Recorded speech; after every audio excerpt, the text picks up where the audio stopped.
വിശുദ്ധ റമളാനിൽ ഒരുപാട് നന്മകൾ ചെയ്യാൻ നമ്മൾ തയ്യാറായിരിക്കുകയാണ്. നമ്മൾ ആദ്യം ചെയ്യേണ്ട ഏറ്റവും വലിയ നന്മ പിണക്കങ്ങളൊക്കെ തീർക്കലാണ്. പിണക്കം നമ്മുടെ നബിക്ക് ഇഷ്ടമായിരുന്നില്ല. അള്ളാഹു നമ്മളോട് പിണങ്ങുന്നില്ലല്ലോ. നമ്മൾ എത്രയോ തെറ്റ് ചെയ്യുന്ന ആളുകളല്ലേ. അള്ളാഹു നമ്മളോട് പിണങ്ങുന്നുണ്ടോ? അള്ളാഹുവിനെ വിശ്വസിച്ചവനും വിശ്വസിക്കാത്തവനും അള്ളാഹു അനുഗ്രഹം ചെയ്യുന്നില്ലേ?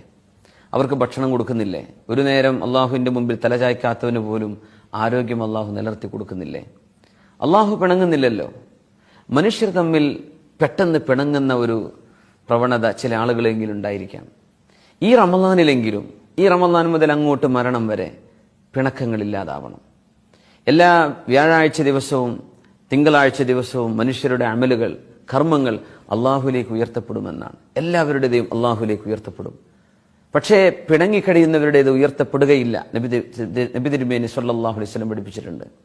അവര് ഇണങ്ങുന്നവരെ, മിണ്ടുന്നവരെ അവരുടെ കർമ്മങ്ങൾ ഭൂമിയിൽ നിൽക്കുകയാണ് എന്ന് പറഞ്ഞാൽ അള്ളാഹു സ്വീകരിക്കുകയില്ല എന്നർത്ഥം. ലാ യജൂസു ലിമുസ്ലിമിൻ അൻ യഹ്ജുറ അഖാഹുൽ മുസ്ലിം ഫൗഖ സലാസ്. എന്തെങ്കിലും ചില കശപിശകളും പ്രശ്നങ്ങളും ഉണ്ടായേക്കാം. പക്ഷെ 3 ദിവസത്തിലേറെ 2 വിശ്വാസികൾക്ക് പിണങ്ങി നിൽക്കാൻ പാടുള്ളതല്ല. ലാ യഹില്ലു, അവർക്ക് അനുവദിക്കപ്പെട്ടതല്ല എന്നാണ് നബി തങ്ങൾ പറഞ്ഞു. ഒരാൾ മറ്റവനെ കാണുമ്പോൾ അവൻ മുഖം തിരിക്കുന്നു, അപ്പോൾ ഇയാൾ മുഖം തിരിക്കുന്നു, അവൾ മുഖം തിരിക്കുന്നു, ഇവൾ മുഖം തിരിക്കുന്നു. അങ്ങനെ 2 പേരും മിണ്ടാതെ 3 ദിവസത്തിലേറെ കഴിഞ്ഞാൽ അല്ലാഹു സുബ്ഹാനഹു വ തആല അവർക്കത് അനുവദിച്ചു കൊടുത്തില്ല. തീർച്ചയായും അതിനെ സംബന്ധിച്ച് നാളെ ചോദ്യം ഉണ്ടായിരിക്കും. നബി തങ്ങൾ പറഞ്ഞു, ഖൈറുഹും അല്ലദി യബ്ദഉ ബിസ്സലാം.